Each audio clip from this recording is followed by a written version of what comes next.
In this video, we will study about Class 9 Science Chapter 14 Natural Resources Solutions. First question is, how is our atmosphere different from atmosphere of Venus and Mars? तो Mars से और Venus से जो atmosphere है उनका हमारे atmosphere से किस तरह से डिफरेंट है। Earth atmosphere is a mixture of nitrogen 78%, oxygen 21% and a small fraction of carbon dioxide, water vapours and other gases. जो अर्थ का एटमॉस्फेयर है वो नाइट्रोजन जिसमें कि 78% है, ऑक्सीजन 21% और other small portion of carbon dioxide and water vapours और जो अदर गैसेस हैं उसमें सबका छोटा छोटा अमाउंट मिलाकर एक एटमॉस्फेयर बनता है। This is make the existence of life possible on earth. और यही सारी चीज़ें मिलकर क्या करती हैं, लाइफ को पॉसिबल करती हैं हमारी अर्थ के ऊपर। अगर मान लो ये इनमें से भी किसी का भी बैलेंस बिगड़ जाए या कम ज़्यादा हो जाए तो हमारी लाइफ में प्रॉब्लम्स आने लगती हैं। However, the atmosphere on Venus and Mars mainly consists of carbon dioxide। अब इसकी जगह ही हम क्या करें कि अगर मान लो वीनस और मार्स का एटमॉस्फेयर देख लेते हैं तो वहाँ पर क्या होता है, कार्बन डाइऑक्साइड बहुत ज़्यादा मात्रा में पाई जाती है और उसी से वहाँ पर का एटमॉस्फेयर बना हुआ है। The amount of carbon dioxide on this planet can range from 95 to 97%। और जो कार्बन डाइऑक्साइड की रेंज है इन प्लैनेट्स पर 95 से लेकर 97% तक है। This may be the reason, और यही कारण है no life exist in this planet, और यही कारण है कि वहाँ पर कोई भी लाइफ नहीं है इन प्लैनेट्स पर। तो इसलिए कि हमारी लाइफ के लिए क्या चाहिए होती है, जो गैसेस चाहिए होती हैं नाइट्रोजन ऑक्सीजन, वो हमारी लाइफ हमारे एटमॉस्फेयर में है, और जिसमें कि कार्बन डाइऑक्साइड कम अमाउंट चाहिए होता है तो वो भी है, एंड वाटर वेपर्स भी चाहिए, और जो अदर गैसेस हैं जिनकी छोटी छोटी क्वांटिटी चाहिए तो वो सब हमारे एटमॉस्फेयर में मिलता है। बट वेनस और मार्स में क्या है, कार्बन डाइऑक्साइड है जो कि लाइफ के लिए हार्मफुल है, और वहाँ पर क्या है 95 से लेकर बहुत ज़्यादा मात्रा में 97% तक कार्बन डाइऑक्साइड है, इसलिए वहाँ पर लाइफ नहीं है। नेक्स्ट क्वेश्चन देख लेते हैं, how does the atmosphere act as a blanket. कि जो हमारा एटमॉस्फेयर है वो ब्लैंकेट की तरह कैसे काम करता है, तो इसका आंसर है the atmosphere keeps the temperature of the earth constant. तो अर्थ का जो टेम्परेचर है उसको कांस्टेंट रखता है हमारा एटमॉस्फेयर, कि ना ज़्यादा कम होने देता है ना ज़्यादा होने देता है, जिससे कि उसमें कोई दिक्कत ना हो एटमॉस्फेयर में। It avoid a sudden increase in temperature during day time due to the sun. और जब सन की वजह से दिन में क्या होता है, सन आता है तो सन से क्या होती है, रेज निकलती है और उसके साथ हीट भी आती है, तो दिन के टाइम में ज़्यादा हीट ना हो उसको भी टेम्परेचर को मेंटेन करता रहता है, एकदम से बढ़ने नहीं देता है atmosphere. It block or slow down the escape of heat from the earth into outer space during night। और रात में क्या हो कि अगर कि ज़्यादा हीट जो है वो लो ना हो जाए इसका भी ध्यान रखता है, वो नहीं होने देता है, तो एक बैलेंस बना के रखता है, कांस्टेंट रखता है टेम्परेचर को एटमॉस्फेयर, की ना ज़्यादा कम होने देता है ना ज़्यादा होने देता है। नेक्स्ट क्वेश्चन देखते हैं, व्हाट कॉजेज विंड्स। कि विंड्स के क्या कारण है, किस वजह से हवा चलती है। तो uneven heating on earth surface cause wind. जो अनइवन हीटिंग होती है कि कहीं पर टेम्परेचर कम हो रहा है, कहीं पर टेम्परेचर क्या हो रहा है, ज़्यादा हो रहा है, तो इससे क्या होता है, हवाएं चलती हैं। On being heated the air becomes lighter. और जिस एरिया में कि भाई एक एरिया है यहाँ पर क्या है कि हीट ज़्यादा है, और एक एरिया है यहाँ पर क्या है, कोल्ड ज़्यादा है, तो क्या होता है कि जब ऑन बीइंग हीटेड गर्म होने पर क्या होता है, एयर जो है वो लाइट हो जाती है, तो ये ऊपर की तरफ को उड़ने लगती है। As a result a region of low pressure created. और जिससे क्या होता है, लो प्रेशर क्रिएट हो जाता है। Then air from high pressure region moves to a low pressure region. तो जिधर कोल्ड है तो उधर कैसा है, हाई प्रेशर का एरिया बनने लगता है। तो हवा कैसे मूव करती है, हाई प्रेशर से लो प्रेशर की तरफ को मूव करने लगती है, जिससे कि क्या होता है, हवाएं चलती हैं। तो यही कारण है कि अगर जब एयर जो होती है हाई प्रेशर से लो प्रेशर की तरफ को जाती है, यानी कि ठंडे वाले इलाके में क्या होता है, हाई प्रेशर होता है, और जहाँ पर गर्मी होती है वहाँ पर क्या होती है, गर्मी से क्या होती है, हवा ऊपर उठने लगती है और उससे वहाँ पर प्रेशर कैसा हो जाता है, लो प्रेशर हो जाता है। तो हवाएं कैसी होती है, हाई प्रेशर से लो प्रेशर की तरफ मूव करती हैं। तो इसी तरह से जब मूव करती हैं तो उसमें मूवमेंट में क्या होता है, हवाएं बनती हैं। नेक्स्ट क्वेश्चन देख लेते हैं, हाउ आर क्लाउड्स फॉर्म्स, कि क्लाउड्स कैसे फॉर्म होते, कैसे बनते हैं।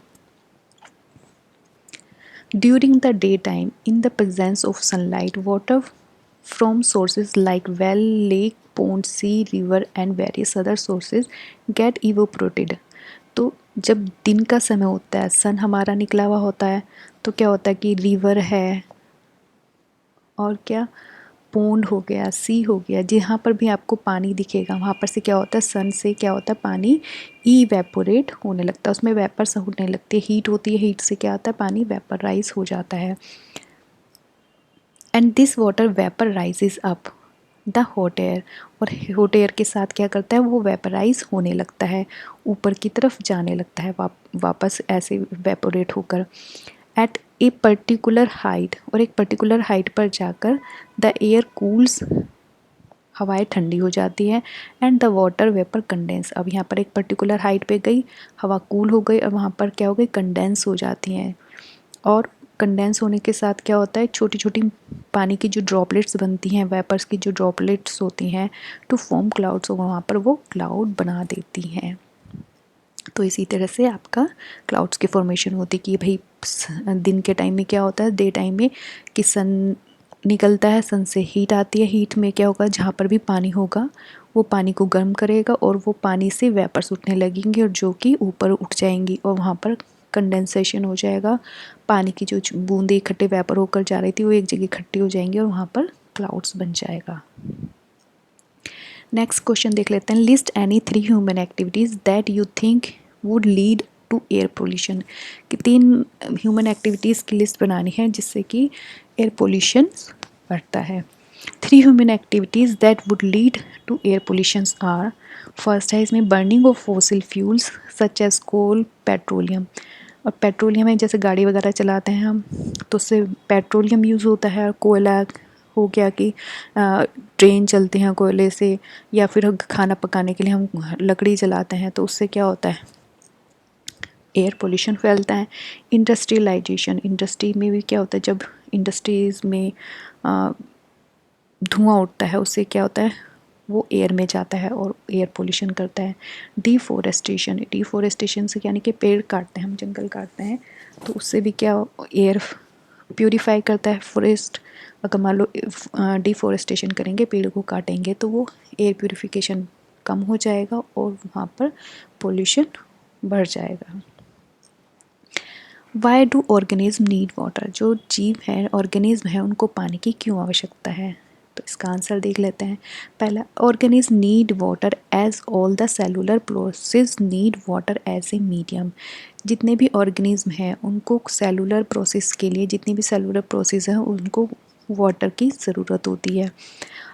Also the transportation of substances require water, और जितने भी ट्रांसपोर्ट होता है सेल्स में, बॉडी में, तो उसके लिए ट्रांसपोर्टेशन के लिए पानी की ज़रूरत होती है। What is the major source of fresh water in the city, town, village where you live, जहाँ पर भी आप रहते हैं, सिटी में, टाउन में या विलेज में, तो वहाँ पर पानी का सोर्स क्या है, तो अधिकतर सोर्स क्या होता है, रेनफॉल, रेन, बारिश गिरती है तो आपको पानी मिलता है। Underground water from wells, wells से, कुओं से आपको अंडरग्राउंड वाटर से क्या मिलता है, वहाँ एक ये सोर्स हो जाता है कि पानी वहाँ से मिलेगा। थर्ड सोर्स क्या है, water source like pond, river, lake, कि कुछ लोग क्या करते हैं पानी से, रिवर से, लेक से भी पानी लेते हैं। और एक स्नोफॉल, बर्फ़ गिरती है तो क्या होता है वो पिघलती है और उससे पानी यूज़ कर लेते हैं हम। नेक्स्ट क्वेश्चन देख लेते हैं, do you know of any activities which may be polluting this water sources, कि हमें एक्टिविटीज़ बतानी है जिससे कि पानी जो है वो पोल्यूट होता है। Dumping waste in the river, अगर हमारे हम जो फेंकने वाला कूड़ा है, वेस्ट है, हम पानी में डाल देते हैं, नदियों में डाल देते हैं, तो उससे भी पानी पोल्यूट हो जाता है। फैक्ट्री वेस्ट, अब फैक्ट्री है कोई, तो वहाँ से जो वेस्ट निकल रहा है वो कहाँ जा रहा है, नदियों में जाकर मिल रहा है, तो इससे भी क्या होगा, पानी पोल्यूटेड हो जाता है। सीवेज, आपके जो घर हैं, घर से जो वेस्ट निकल रहा है वो पानी में जाकर मिल रहा है, सीवेज में जाकर मिल रहा है, तो उससे भी क्या होगा, पानी पोल्यूटेड होता है। नेक्स्ट क्वेश्चन देखते हैं, how is soil form, soil कैसे बनती है। The formation of soil takes place in this way, soil जो होती है नीचे दिया गया है प्रोसेस, तो उससे सॉइल्स बनती है। Over long periods of time, इसमें एक लंबा समय लगता है, thousands and millions of the years, the rocks at or near the surface of the are broken down by various physical, chemical and some biological process. तो कई process होते हैं कि फिजिकल हो गए, केमिकल हो गए या बायोलॉजिकल प्रोसेस हो गए, जिससे कि चट्टानें जो होती हैं वो टूट जाती हैं। The end product of this break down in the fine particles of soil, अब जब चट्टान होगी, क्या जब ब्रेक होगी तो क्या होगा, मल्टीपल्स पार्ट्स में ब्रेक हो जाएगी, और एक जो फाइन पार्टिकल्स होता है जब उसको चूरा चूरा कर देंगे तो एक फाइन पार्टिकल्स बनते हैं, जिसको हम क्या कहते हैं, soil. There are many other factors which play a vital role in the formation of soil, तो बहुत से चीज़ें हैं जो सॉयल के बनने में हेल्प करते हैं। These factors are, first is sun, it causes heating on of rocks which cause cracking and ultimately breaking up into small pieces. तो पहला तो सोर्स हो गया हमारा सन। सन क्या करता है, ये रॉक है, रॉक पे क्या करेगा, हीट डालेगा जब, तो इसमें क्या, हीट से क्या आ जाता है, स्टोन में क्रैक आ जाते हैं। अब क्रैक आएंगे तो क्या होगा, ये ब्रेक डाउन हो जाएगा, फिर वही प्रोसेस हो जाएगा, 2 से 4, 4 से 8, 8 से, और फाइन पार्टिकल्स बन जाएंगे, लास्ट में सॉयल हमें प्राप्त हो जाएगी। सेकंड सोर्स है हमारा water, it break rocks both by freezing and fast flow. अब ये क्या करती है, पानी से क्या होगा, फ्लो में जाएगी, तो फ्लो में क्या होगा, टकराएंगे आपस में, उससे ब्रेक डाउन हो जाएगा पत्थर, या फिर फ्रीजिंग हो जाएगी, फ्रीजिंग से भी क्या होगा, टेम्परेचर चेंज होगा, वो क्रैक हो जाएंगे, तो इससे भी सॉइल फॉर्मेशन होता है। Third is wind, it cause erosion of rocks similarly to as done by fast flowing water. अब इसमें हवा भी चलती है जैसे, तो इसमें क्या होगा, जैसे पानी से बहने से इरोजन होता है रॉक्स का, उसी तरह से हवा चलने से भी इसका इरोजन होगा, कि ये स्टोन है, हवा चली तो पहले इसकी ऊपर की लेयर उतारी, फिर ऊपर से फिर से नीचे की होते होते ये ब्रेक डाउन हो जाएगी, और इसका फाइन पार्टिकल्स में कन्वर्ट हो जाएगी। फोर्थ है इसमें living organism, lichens and moss plants grow on the rock surface. जो लाइकेंस होते हैं और मॉसेस होते हैं, ये रॉक सरफेस पर ग्रो करते हैं, and cause rock surface to powder down, और एक उसी पे ग्रो करते हैं, तो इसको चूरा सा कर देते हैं, ये पाउडर फॉर्म में कन्वर्ट कर देते हैं, and form a thin layer of soil, और जिससे पाउडर फॉर्म हो जाएगा तो ये क्या बन जाएंगे, स्टोन, सॉयल बन जाएगा। The roots of big trees sometimes go into cracks in the rocks, and as the root grow bigger the crack is forced bigger। अब जैसे कोई यहाँ पर रॉक है, उसके रॉक के पास क्या है, कोई ट्री ग्रो कर रहा है, तो उसकी जो रूट्स होंगी वो क्रैक डाल देंगी रॉक के अंदर, और फिर वो मल्टीपल्स में डिवाइड हो जाएगा, जिससे कि सॉइल फॉर्मेशन हो जाएगी। नेक्स्ट क्वेश्चन देखते हैं, व्हाट इज सॉइल इरोजन। अब सॉइल इरोजन है क्या। The removal of top soil from the land surface by wind और वाटर। अभी अपने पीछे क्वेश्चन में भी पढ़ा था जैसे कि ये रॉक है, और या तो पानी जा रहा है या हवा जा रही है, तो इससे जो ऊपर वाला पोर्शन है सॉइल का, ये क्या होता है, उड़ के हवा में चला जाता है या पानी के साथ बह जाता है, तो सॉइल का ऊपर वाली जो लेयर होती है वो ऊपर उड़ जाती है, हट जाती है, किसके द्वारा, पानी से या हवा से, तो वो क्या कहलाता है, सॉइल इरोजन कहलाता है।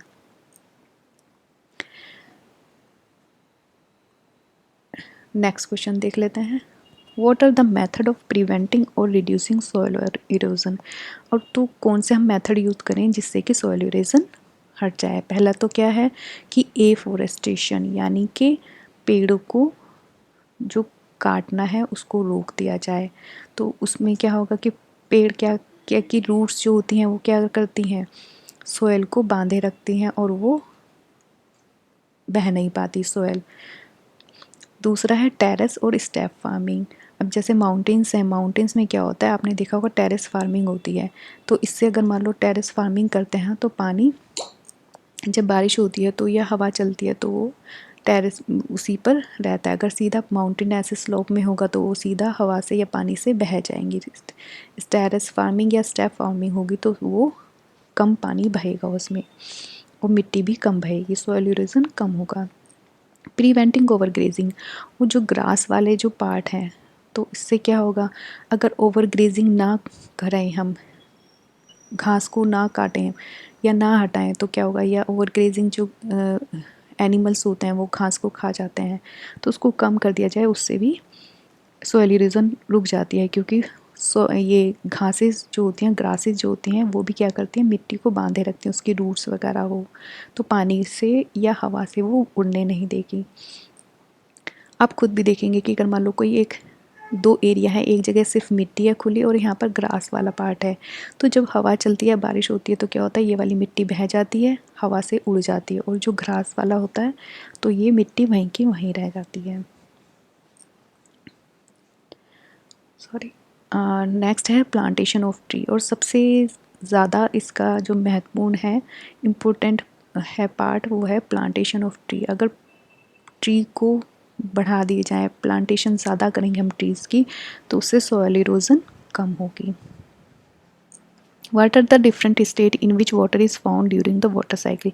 अब वाटर साइकिल होती है तो उसमें कौन कौन से डिफरेंट स्टेट हैं जिसमें कि वाटर साइकिल के में पाए जाते हैं। तो water is found in all three states like, तो तीन स्टेट होती हैं वाटर की वाटर साइकिल में। First is solid state, second is liquid and third is gaseous state. First है सॉलिड स्टेट, इसमें हम क्या होता है, स्नो या आइस में हमारी ये सॉलिड स्टेट हो गई। दूसरा है लिक्विड स्टेट, ये इसमें होता है पानी, रिवर का पानी हो गया, अंडरग्राउंड वाटर हो गया, यानी कि वाटर फॉर्म में रहता है तो वो लिक्विड स्टेट होता है। थर्ड इज़ गैसियस स्टेट, जब वाटर वेपर बन जाता है तो वो कौन सा हो जाएगा, गैसियस स्टेट। तो इस तरह से वाटर की थ्री स्टेट्स होते हैं, solid, liquid and gases. Next question देख लेते हैं। Name two biological important compound that contain both oxygen and nitrogen. तो इसके तीन कंपाउंड हैं, इसमें बेसिकली दो हैं, DNA, RNA and amino acid. तो एक तो होता है डीएनए जिसको हम बोलते हैं deoxy ribo nucleic acid, second is RNA ribo nucleic acid and third is amino acids. List any three human activities which would lead to an increase in the carbon dioxide content of the air। तो हमें human activities बतानी है जिससे क्या होता है कि carbon dioxide increase होता है। सबसे पहला breathing process where carbon dioxide is release. सबसे पहले तो जब हम सांस लेते हैं, ब्रीथिंग लेते हैं, तो क्या करते हैं, ऑक्सीजन अंदर लेते हैं और CO2 हम बाहर निकाल देते हैं। तो सबसे पहले हमारे ब्रीथिंग में क्या होता है, कार्बन डाइऑक्साइड रिलीज़ होती है। Burning of petrol, coal and fuel, जब हम पेट्रोल यूज़ करते हैं, यानी कि जब हम गाड़ी वगैरह चलाते हैं तो उसमें पेट्रोल यूज़ करते हैं, बर्न होता है वो, या कोयले को जलाते हैं या फ्यूल्स कोई सा भी यूज़ करते हैं हम, तो उससे जलने से कार्बन डाइऑक्साइड रिलीज़ होती है, तो कार्बन डाइऑक्साइड के कंटेंट एयर में फैल जाते हैं। Using fridge air conditioner and oven, इनसे भी क्या होता है, हीट बढ़ती है और CO2 निकलती है।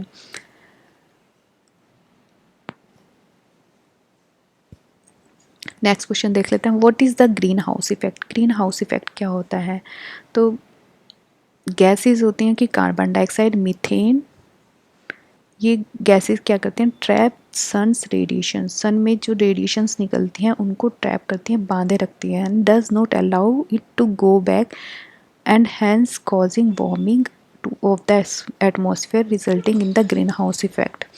तो ये कार्बन डाइऑक्साइड और मीथेन क्या होती है कि सन से जो हीट निकल रही होती है इसको बांध लेती है, एटमॉस्फेयर में ही रोक लेती हैं और इसको बाहर नहीं जाने देती है, जिससे क्या होता है हीट बढ़ जाती है और यही ग्रीन हाउस इफ़ेक्ट कहलाता है। बेसिकली गर्म ये वार्मिंग, ग्लोबल वार्मिंग होती है एटमॉस्फेयर में, वो इन्हीं गैसों की वजह से होती है, या हम कहते हैं कि greenhouse effect global warming का ही रीज़न है।